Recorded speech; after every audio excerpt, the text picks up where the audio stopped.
Hello, everyone. Hello, everyone. This is Mike from Dimensional Walking.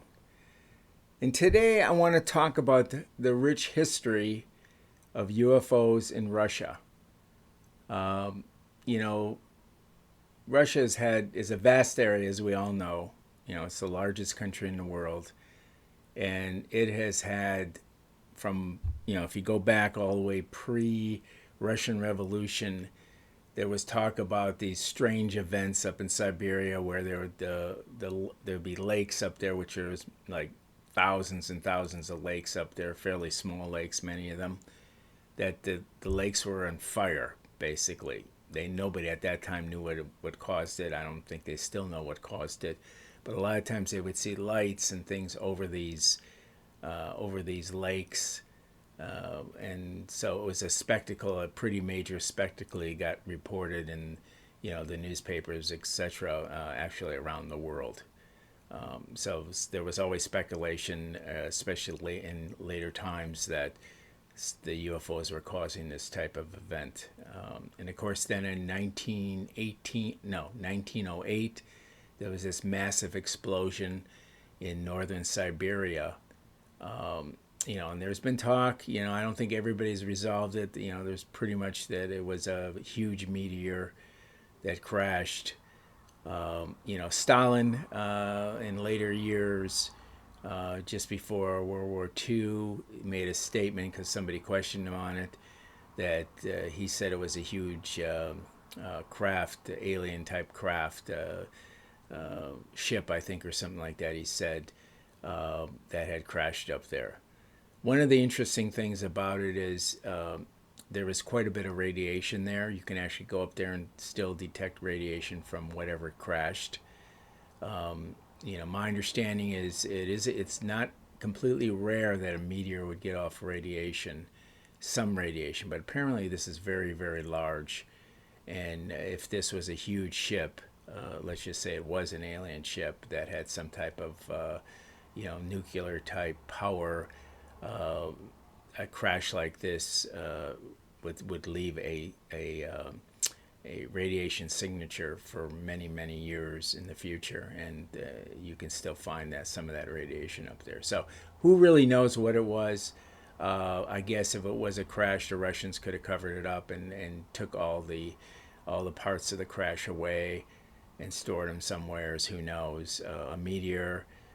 They should have been able to find pieces of it. Now, there were still lots and lots of people, let me just say, that believe it was a meteor, okay? I'm not so sure. And other people are not so sure either. So, anyway, so that was some of those things. And it was sort of equal to a 40 megaton explosion, a nuclear explosion. I don't know how they equated it to it, but that's what the scientists are saying, whatever it was. So in the 1950s, the CIA was tracking, using surveillance craft, etc., with tracking UFOs over the Soviet Union.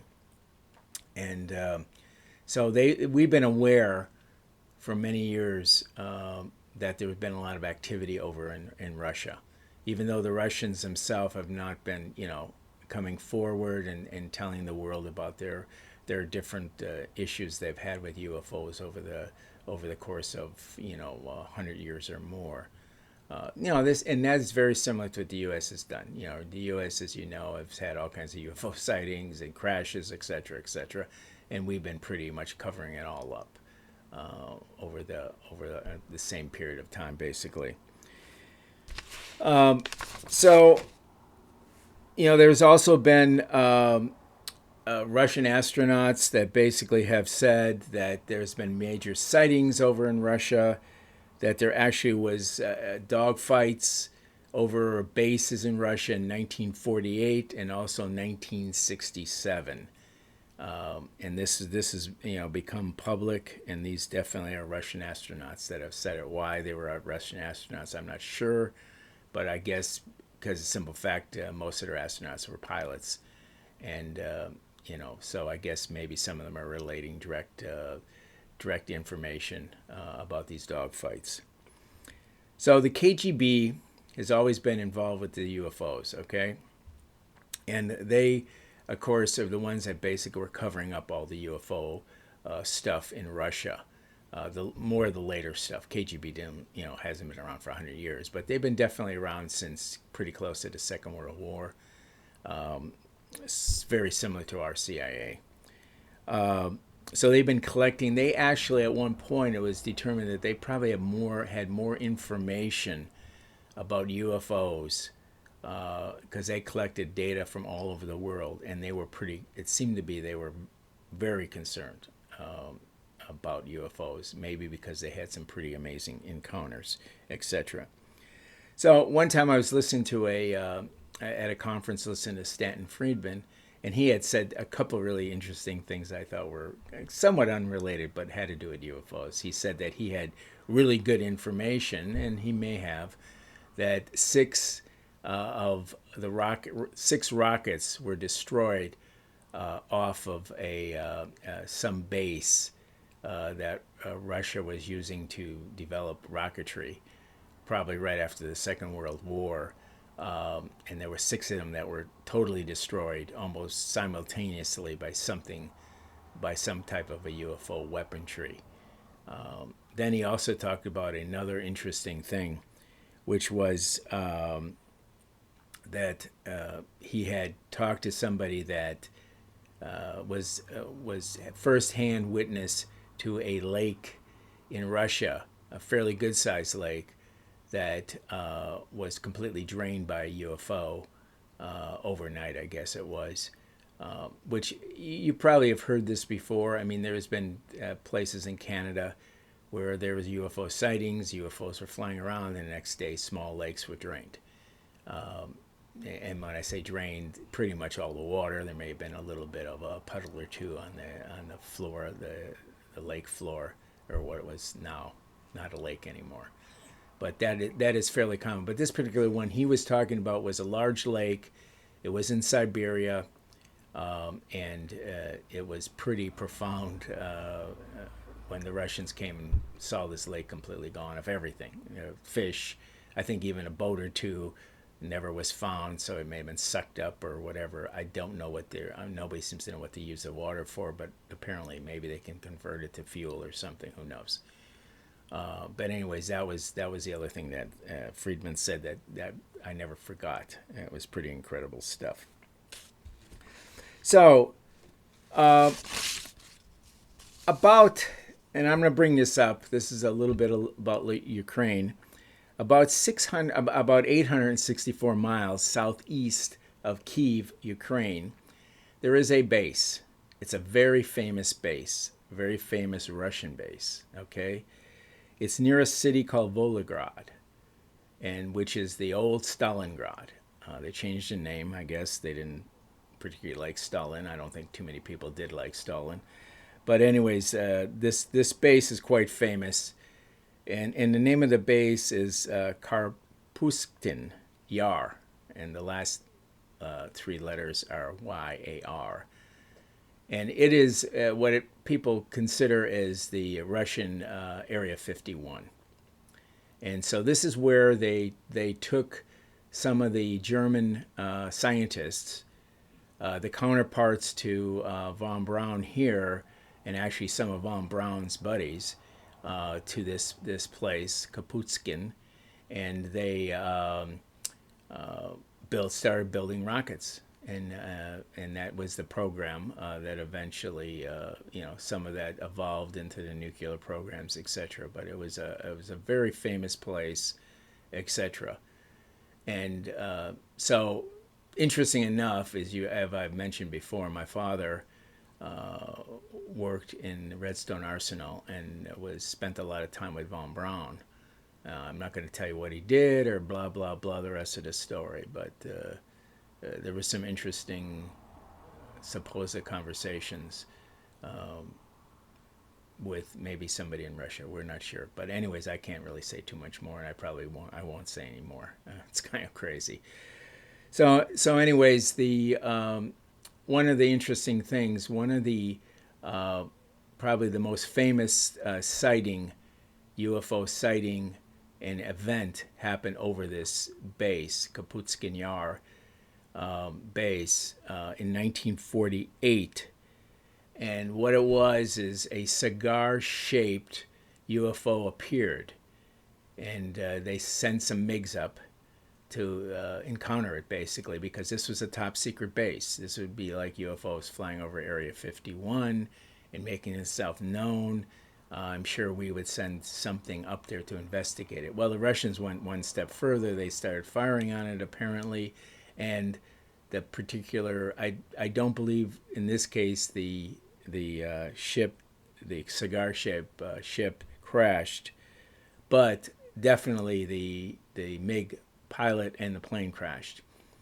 And it was rumored that over the years that this was shot down with some beam weaponry from whatever this UFO was. So as far as I know, that was the first time any type of beam or anything actually was used by a UFO. I did some research. I couldn't find anything before that particular event.